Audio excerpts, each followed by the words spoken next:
We're going to continue our discussion on Chapter 12, Special Property Transactions with Involuntary Conversions.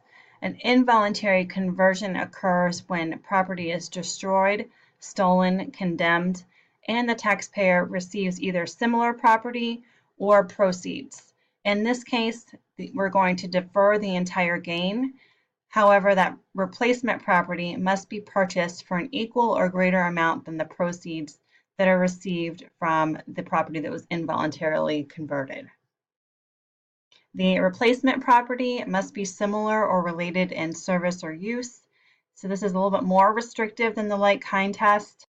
Real property can only be like-kind, and the replacement period that must be followed is 2 years after the close of the tax year that property was involuntarily converted, and you have 3 years for real business property.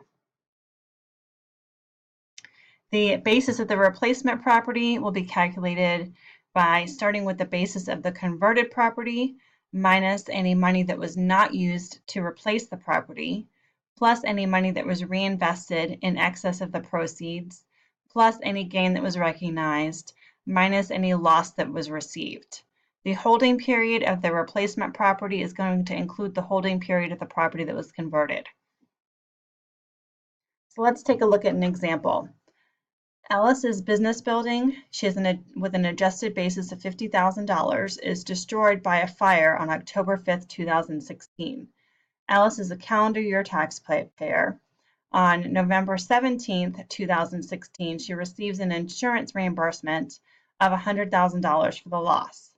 Alice invests $80,000 into a new building, and she uses the other $20,000 of insurance proceeds to pay off credit card debt. Alice would have until December 31st of 2018 to make the new investment and qualify for the non-recognition election. Alice's realized gain is $50,000, which is the insurance proceeds that is received minus the $50,000 adjusted basis of the old building. So we're going to, if we are assuming that replacement property qualifies, Alice's recognized gain would be $20,000, which is the amount that she used to pay off credit card debt. And this is also the $100,000 in insurance proceeds minus the $80,000 that was reinvested, because she used the other $20,000 to pay off credit card debt. Her basis in the new building would be $50,000. So this is the building's cost minus the postponed gain of $30,000. For the $30,000 of realized gain to be postponed, Alice must elect Section 1033 deferral treatment when she files her tax return. So the next thing we're going to talk about are installment sales. If a property is disposed of where there is at least one payment to be received after the year of sale, this would be considered an installment sale. So there will be 3 components to an installment payment: the interest income, the return of basis, and then any gain on sale. The gross profit percentage is the gross profit divided by a contract price. In addition to the like-kind exchange rules, dealers cannot use the installment method for their property that they're selling. The installment method also cannot be used on the sale of publicly traded stock, and any depreciation recapture is recognized in the year that asset is disposed of. So let's take a look at an example. Tamara sold a tract of land for $30,000 in 2018.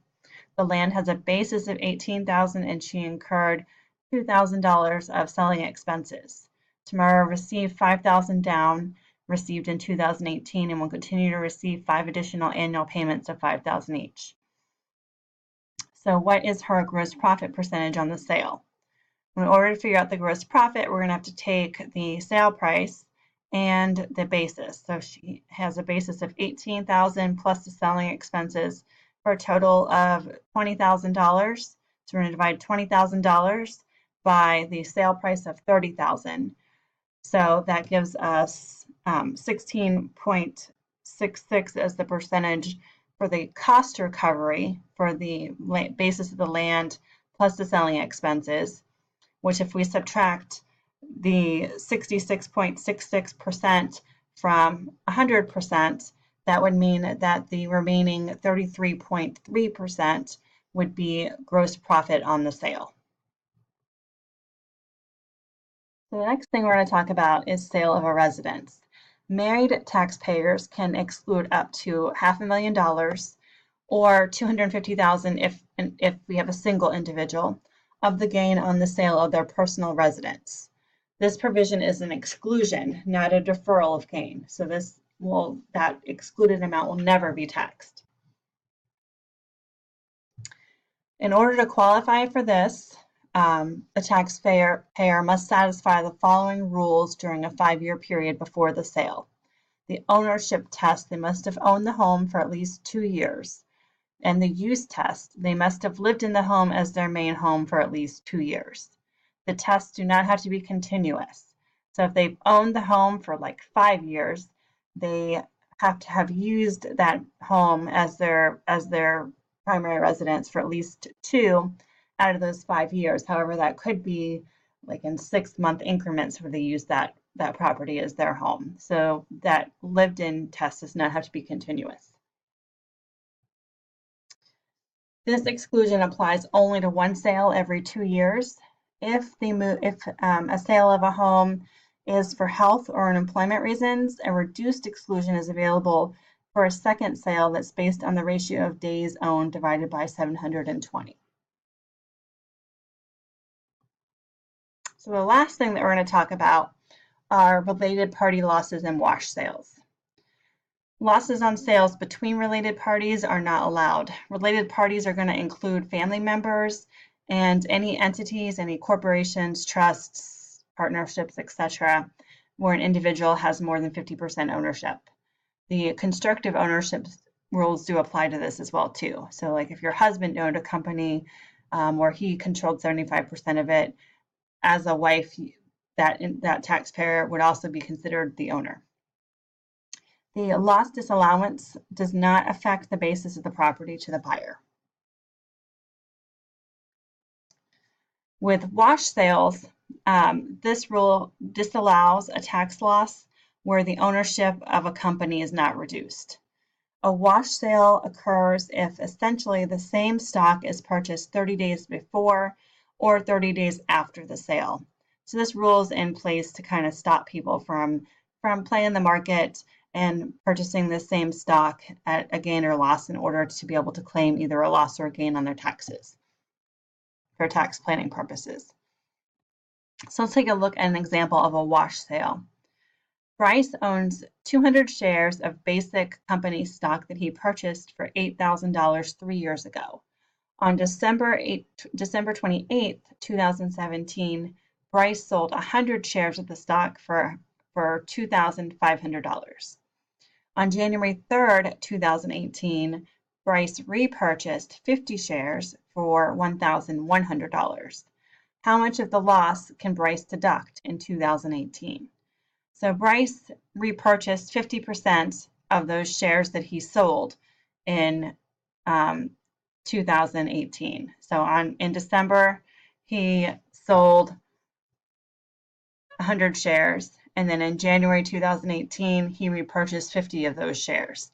So he repurchased 50% of the shares that he sold.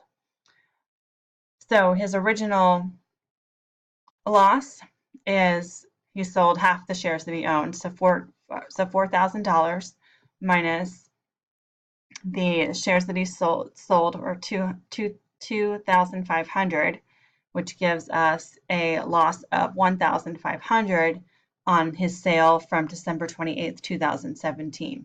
So we need to reduce 50% of his loss. So we're going to multiply his loss by 50%, which gives us a $750 loss deduction that Bryce is able to claim in 2018.